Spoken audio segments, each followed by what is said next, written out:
Now, as an Australian, I love my meat. And when I go to my local Outback Crack and Sack steakhouse for dinner, and the waiter asks me how I like my steak, I reply, just how I like my British video game developers and Pokemon cards. Rare. But also if you cook my steak with, like, fire, that would be lovely.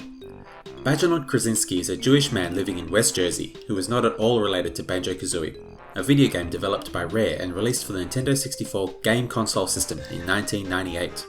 Now you may have known from my previous videos that I'm a fan of Mario. Super Mario 64 was my favourite game of all time until I saw Zelda 64, and then it became my second favourite game of all time.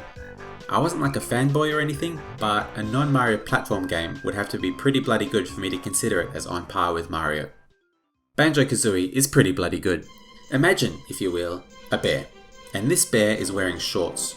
Shorts so small and tight that you can see the outline of his package. And he's also wearing a blue backpack, standard in every sense except that there's poultry inside. And, well, let me take a few steps back. At the dawn of 3D platformers, where developers were getting used to movement in 3 dimensions, Super Mario 64 came along and just nailed it. Platforming games coming out afterwards, even attempting to emulate Super Mario 64's success, hadn't made 3D platforming feel as good. Mario was unstoppable. And then came Banjo Kazooie, which, in my opinion, is not only the single platformer ever to give Mario a run for his money, but in some cases made the Italian plumber look second best. Even looking at the games today, Banjo Kazooie holds up better than Mario 64 in many ways, which is why I give Banjo Kazooie 5 yellow shorts out of 5. But this is just a score, and in the words of Drew Carey, from Whose Line Is It Anyway, that's made up, and the score for the video game, doesn't matter.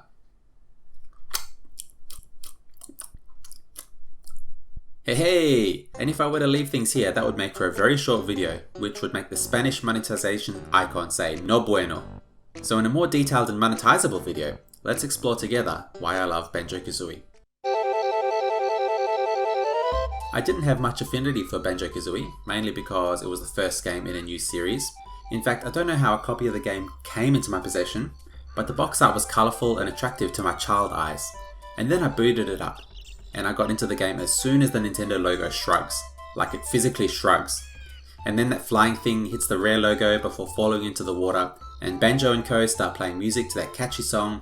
What struck me immediately was that beautiful animation. It was way more cartoony than Mario 64, and filled to the brim with humour, as Mumbo kept outstaging Banjo. I instantly became a fan of the game, and from then on I happily explored the game's worlds with wonder, collecting all the things that I could, and it got me into collect-athons and remains one of the best in that genre to my mind. How then does a game keep someone interested in collecting all these meaningless objects?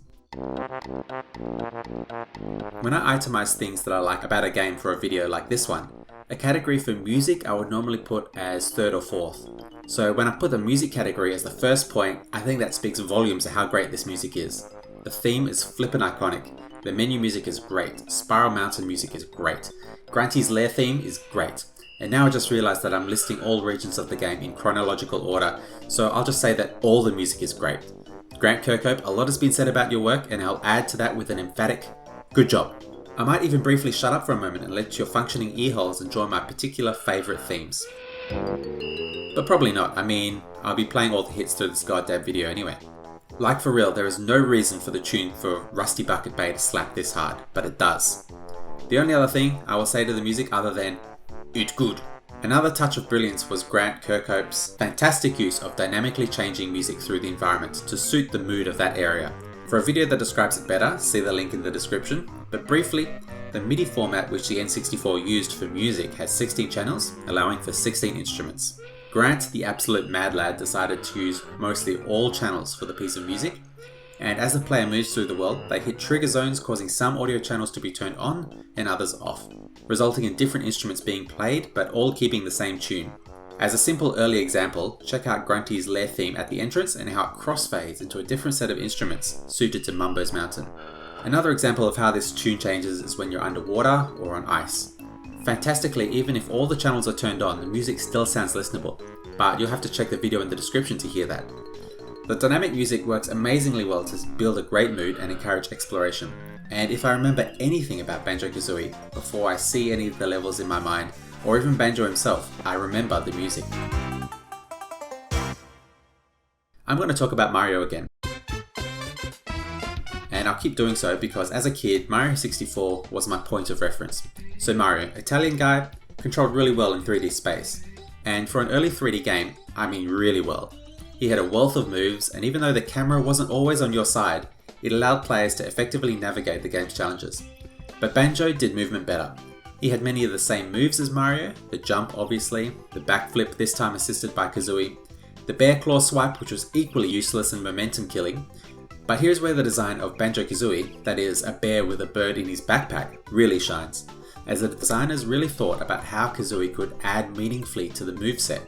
Because being both a bear and a bird, you can logically perform more moves than one Italian man on his own can. One brilliant addition was her flutter jump. Just press jump again in the air and Kazooie will flap out her wings, giving you a bit of lift and a slower descent. This was fantastic as it allowed players to better correct or recover from a bad jump, and this alone meant that Banjo controls better than Mario and in a way that was more forgiving to those new 3D platformers. It also meant I play Banjo Kazooie far riskier than Mario 64 with my jumps, as I know how I have that backup if I need it. It also meant the game threw trickier jumps at you, using Kazooie's second jump to go around an obstacle. I also attacked more than Mario, as Banjo has more options to deal damage while maintaining momentum. Mario had the jump dive move, which I relied on exclusively, as his B button punch was a momentum killer. Banjo's B button punch is the aforementioned swipe if he's stationary, but if he's on the move, he does a forward roll instead.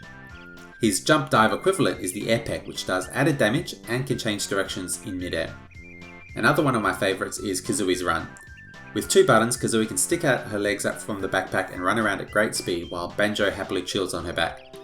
It is a great risk reward as this movement allows you to traverse the level faster at the expense of not being able to attack and having a jump that is harder to control and has no backup.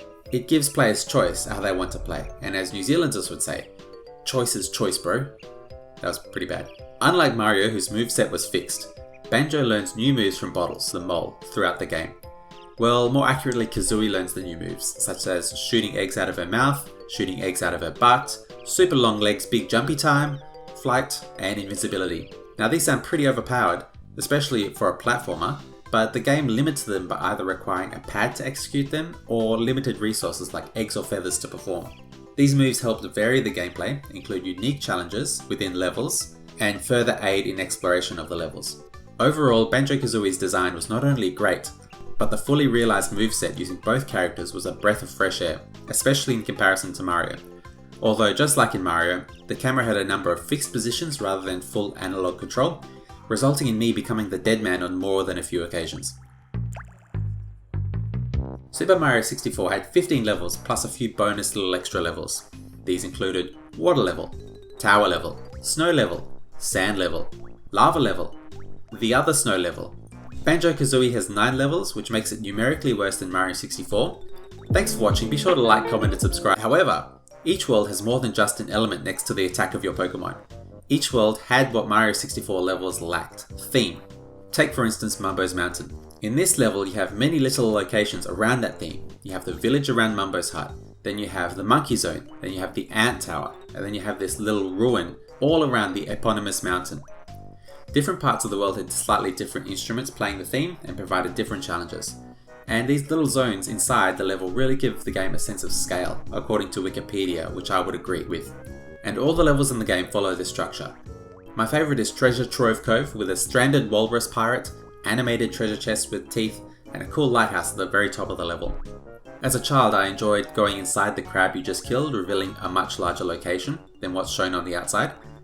Another standout was Clanker's Cavern, a sewerage level with just the loveliest garbage disposal shaped like a kaiju shark that there ever was. He also had a lot of holes. I mean, different entrances to the rubbish shark that led to its interconnected insides. Bubblegulip Swamp was a dangerous level but filled to the brim with character, and characters, and nasal entrances. Freezeezy Peak had a distinctly Christmassy feel, Gobi Valley was Egyptian themed to the maximum with many pyramids, sphinxes and a flying carpet or two. Mad Monster Mansion had a great Halloween theme centered around a central mansion, but if you explored outside you'll find some spooky garden mazes and even a cemetery.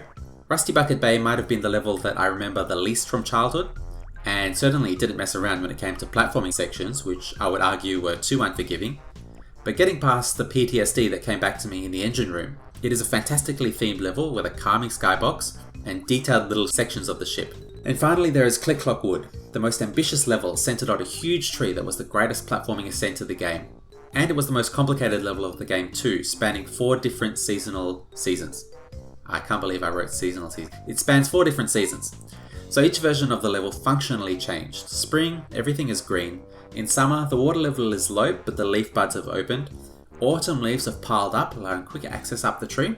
And the same in winter with snow, except in addition all the leaves and the piranha plant enemies have died. Getting Jiggies requires you to hop across seasons, helping animals in a specific season, and accessing new areas as they change over time. Such as the tree house. Look at that house get built, and the beehive. Oh yeah, those changes feel nice on my robot nipples. But just be prepared to hear this noise a lot. Uh-oh. By the way, does he say Jumbo or Oh no? Answer in the comments and maybe I'll do something, but probably not. This not at all leads to my next point, which according to this here script that I'm reading is about transformations. You might have wondered what the deal with Mumbo is. So have I. But his function in the game is to transform Banjo and Kazooie into different things based on the level's theme. This includes a termite, crocodile, bee, walrus, and everybody's favourite, a pumpkin. These transformations, other than being completely adorable, as in all the transformations Banjo retains his blue backpack and yellow shorts, help to open up more of the level for exploration and presenting new challenges to the player. They didn't have a lot of uses and indeed were pushed further in Banjo Tooie, and I'll get to that game, but they were fun and they thematically added to the well-themed levels. Between these great level themes, levels being filled with many fun and quirky characters, and texture work that was more detailed than Mario 64, not to mention the great tunes that matched the context of where you were in the level, I found the levels of Banjo Kazooie to be the most memorable of anything I played on the Nintendo 64. And as with Mario 64, Banjo Kazooie benefits from a vibrant hub world, which is Grunty's castle. As you progress through the game, you delve further into the castle, all the while listening to an atmospheric nursery rhyme jingle. Player progression is blocked in 2 ways. Progressing to new levels requires the player to collect Jiggies from previously accessible levels to complete the level's jigsaw puzzle and make it accessible. Progression also requires notes found in levels to access new areas of the castle. Each level of the castle is visually unique and chock-a-block with castle secrets in its maze-like design. Any of the warp cauldrons, jigsaw puzzles triggered by witch switches in each of the levels, and later even secret codebooks are well hidden, and when found by the player, make you feel good in your tum-tum and your thinking noggin. I mentioned Super Mario 64, how the pictures and rooms provided context for the level, but Banjo Kazooie cranks that up to 10. The entrance to Gobi Desert is a little desert in Grunty's castle. The entrance to Clanker's Cavern is prefaced by an area with sewer grates, pipes and metallic walls. The entrance to Treasure Trove Cove is a massive treasure chest in a pirate ship room. I mean, come on. In addition, pressing a secret switch in the level can have an impact on Grunty's castle, such as blasting the hat off Stone Grunty or making Jiggies appear, usually. In fact, you could say Banjo Kazooie has 2 hub worlds, Grunty's castle as well as Spiral Mountain, where Banjo's house is. Technically they're connected, but Spiral Mountain acts as a fantastic tutorial and an opportunity to pick up an extra honeycomb piece, and it's a nice colourful area that you can return to at any point in the game. It in itself is an iconic location. Just ask Masahiro Sakurai, who put it in Smash. There are many collectibles in the game, similar to Donkey Kong 64, another Nintendo 64 game developed by Rare, but where the collectibles of Banjo Kazooie succeed, spoiler alert for that upcoming video, is that they all have some value to the player. The highest tier collectibles, puzzle pieces, function like stars in Mario 64 or golden bananas in Donkey Kong 64. They allow access to newer levels and signify the majority of your progress. The lowest tier collectible, the notes, serve to guide the player around the map, allowing them to get accustomed to the level. Coins in Mario give you health, and collecting 100 in each level gives you a star, but they do not help the player navigate the level. And given the number of coins in the level, collecting 100 for the star can be more of a chore. The number of notes in the level in Banjo Kazooie are fixed and respawn each time you enter the level, solidifying their use as a navigation tool. However, this means when you collect fewer than 100 notes and exit the level, or if you die, say in an engine room, when you get back in, you have to collect them all again to increase your maximum note score for that level. So I would strongly recommend getting all notes in the level on your first visit so you don't have to worry about notes again, which is easier said than done on a level with bottomless pits, like in Rusty Bucket Bay's engine room. As a tip, I tend to get those notes in the hard zones first, and then if I survive, I get the notes in the rest of the level. No point getting to 90 odd notes and... Importantly, these musical notes serve to unlock note doors in Gruntilda's castle, which allow Banjo to further ascend Grunty's tower and access more levels and more secrets. And as another hint, because I'm feeling generous, you only need 882 of the total 900 notes in the game to unlock all note doors. And believe me, you'll want to do that. Other collectibles include blue eggs that Kazooie can defecate or regurgitate using Bottle's moves, red feathers that are needed to fly in Big Bomb, and gold feathers for temporary invincibility. These two just lie around the level, and it's good to keep these munitions stocked up as they are likely needed for Jukis. In addition, there are Mumbo tokens which are usually tucked away in the more secret areas of the level, requiring you to explore a little bit more thoroughly to find them. With enough tokens, Mumbo himself can transform you, so they were important to find. This in turn opens up new mechanics and a whole new way to navigate these levels, opening up new areas only accessible to the transformed Banjo with more collectibles to collect, and so the cycle repeats. Finally, there are 5 Dinjos in each level that need to be rescued, and finding them gives you a puzzle piece. While not super secretly hidden, the 5 are usually spread out, requiring you to explore the whole level, and on top of that, they are cute and they speak to me when I save them, so yes, I will save them, thank you for asking. Not to mention their narrative importance in the final boss fight. I'm not sure what issue Gruntilda had with the Jinjos, but it sure as hell backfired. I'm getting ahead of myself. Overall, each collectible served its purpose, either facilitating or incentivizing exploration of the levels.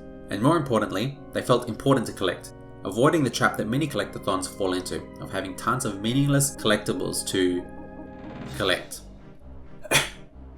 Donkey Kong 64. Future video.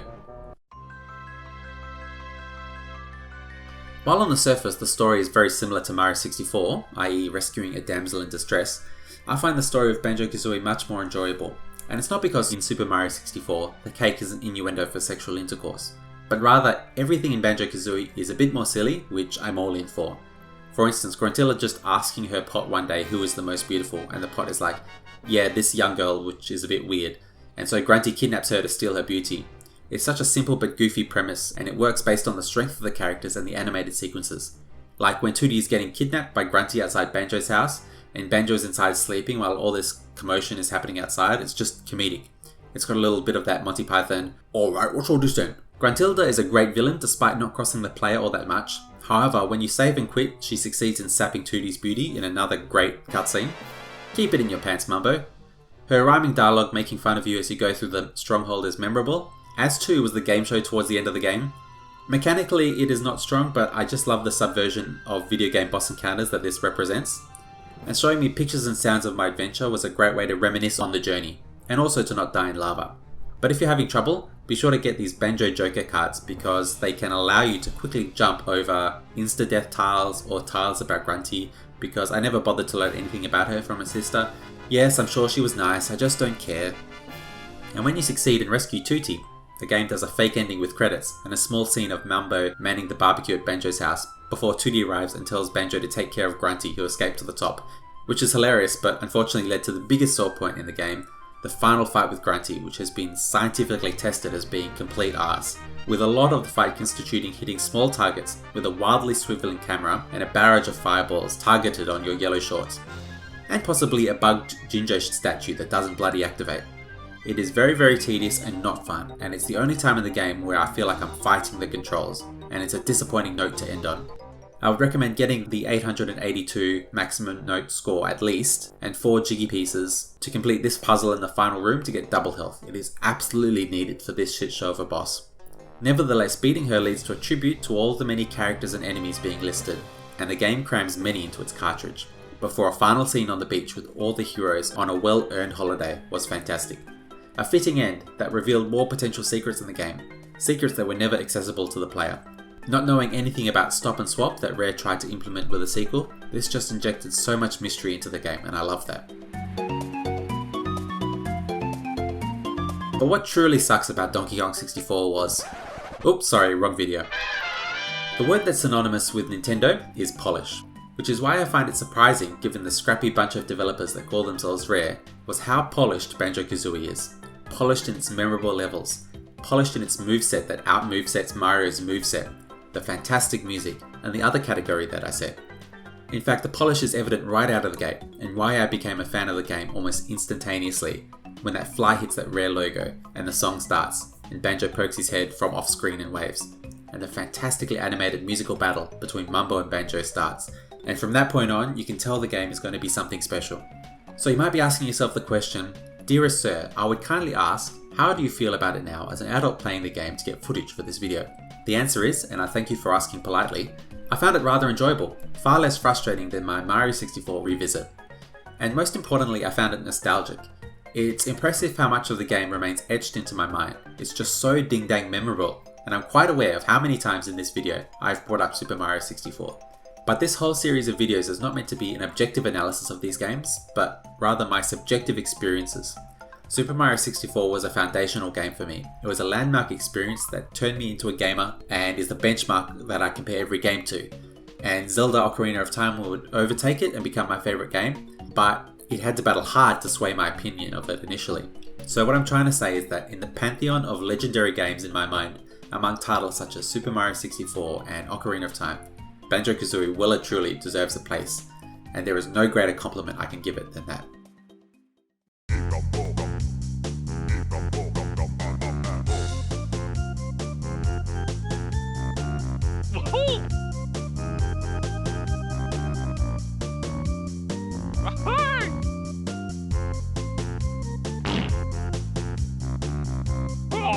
Uh-oh.